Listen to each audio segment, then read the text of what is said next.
Hello everyone, তো আমি আছি আজকে আমার পুরনো জিমে, যেখান দিয়ে আমি ওয়ার্কআউট শুরু করেছিলাম। আর আজকে করবো আমরা ব্যাক। তোমাদেরকে দেখাবো লোহা দিয়ে কী করে ব্যাক তৈরি করতে হয়, কারণ এখানে জানো তো সেরকম কোনো হাইটেক ইকুইপমেন্টস নেই, হ্যাবক কিছু মেশিনস নেই, বেসিক কিছু ডাম্বেল আর বারবেল আছে, সেগুলো দিয়ে করবো আজকে ব্যাকের ওয়ার্কআউট। শুরু করবো পুল আপস দিয়ে। তো পুল আপসে 4টে সেট করবো। এটা করার আগে তোমরা ওয়ার্ম আপ করে নিও। আমাদের ওয়ার্ম আপ হয়ে গেছে, তখন ভিডিও স্টার্ট করা হয়নি অ্যাকচুয়ালি। তো পুল আপস করার সময় চেষ্টা করবে ওপরে একটা পজ নেওয়ার, এখানে একটা হোল্ড, দেন স্লোলি ডাউন। চেষ্টা করো তুমি তোমাদের মতো করার, যে কটা করে রিপিটেশন করতে পারো। মোটামুটি 4-5টা সেট করে নিলেই হয়ে যাবে। তো এবার আমরা করবো টিবার রো। টিবার রোর সেট আপটা দেখে নাও, খুবই সুন্দর। এটা হয়তো তোমরা আগে কখনো দেখোনি, সেই ওল্ড স্কুল টিবার।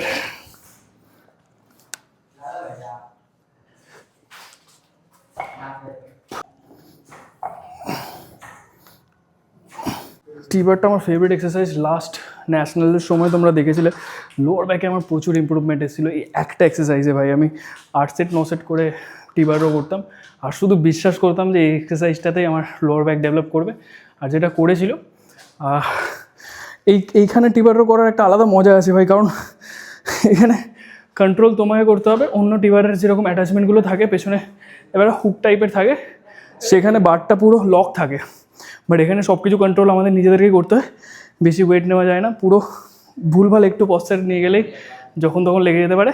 তো 3 সেট আমরা টিবারও করে নিয়েছি, তারপর একটুখানি অ্যাটাচমেন্টটা চেঞ্জ করেছি। আর আমরা রম্বয়েডসের দিকে এবার একটু টার্গেট করবো, তাই একটু ওয়াইড গ্রিপ নিয়ে করছি। দেখো আমাদের এখানে তো সেরকম ইকুইপমেন্টস নেই, তাই ইজেড বারটাকে এর মধ্যে লাগাতে হচ্ছে।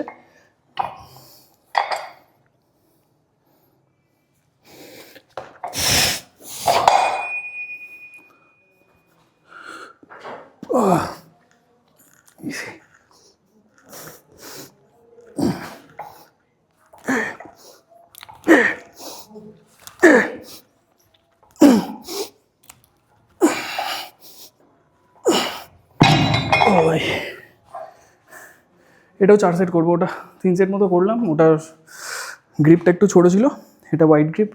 এটা ওটার থেকে আরও বেশি ভালো লোড আসছে ব্যাকে। তো এটা লাস্ট সেট, স্টার্ট।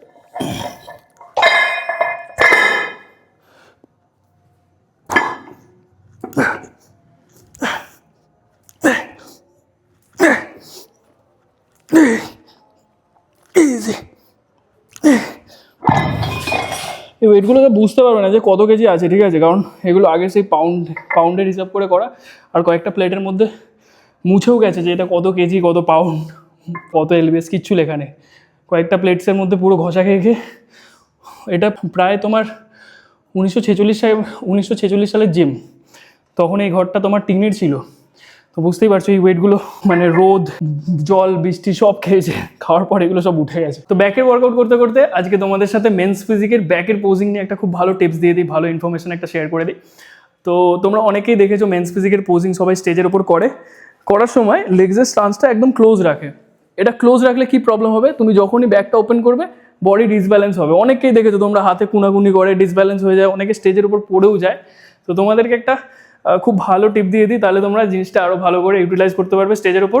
কী করবে, যখনই ব্যাকের ক্রিসমাস ট্রিটা হোল্ড করলে, ধরো ক্রিসমাস ট্রি হোল্ড করলে তোমার লেগসের স্টান্স ক্লোজ আছে, ক্রিসমাস ট্রি হোল্ড করা হয়ে গেল, তখনই তোমরা স্টান্সটা ওয়াইড করে নাও। এরপর ব্যাকটা ওপেন করো, যেই ওপেন করবে দেখবে স্টেবল হয়ে যাবে, আর তোমরা ব্যালেন্সও খুব ভালো পাবে। আর মেইনলি হচ্ছে লোয়ার ব্যাকটা ধরতেও পারবে। চেস্ট আপ করতে হয় আমাদের, সিলিং দিকে চেস্ট করতে হয়, হিপটাকে পুশ করতে হয় এক্সট্রিম। তো এটা যখনই করতে হবে, লেগস যদি ক্লোজ থাকে একদম ডিসব্যালেন্স কনফার্ম ভাই, তুমি স্টেজের উপর পড়েও যেতে পারো। তো সবসময় চেষ্টা করবে লেগসের স্টান্সটা ওয়াইড রেখে এই পোজটা হোল্ড করার। তো এই জিনিসটা মাথার মধ্যে রাখো, দেখো যখন পোজ করবে স্টেজে সত্যি খুব ভালো ইমপ্রুভমেন্ট নোটিস করতে পারবে। এবার আমরা করবো র্যাক পুলে বেশি ওয়েট নেবো না, কারণ যেহেতু টিবার রো করে এসেছি, অনেক ওয়েট নিয়েছিলাম টিবার রোতে। আর আমাদের এখানে তো জানো, তোমাদেরকে বললাম ওয়েটে লেখাগুলো উঠে গেছে যে কত কেজি কত পাউন্ড, সেগুলো ঠিকঠাক দেখা যায় না। তো যাই হোক,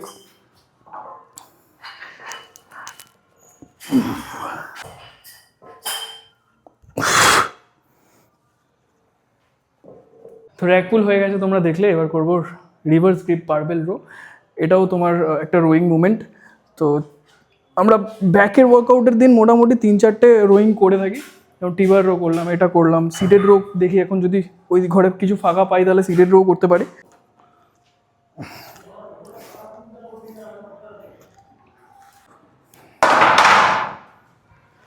লাস্টের দিকে ট্র্যাপস ফ্র্যাপস পুরো ধরে গেল।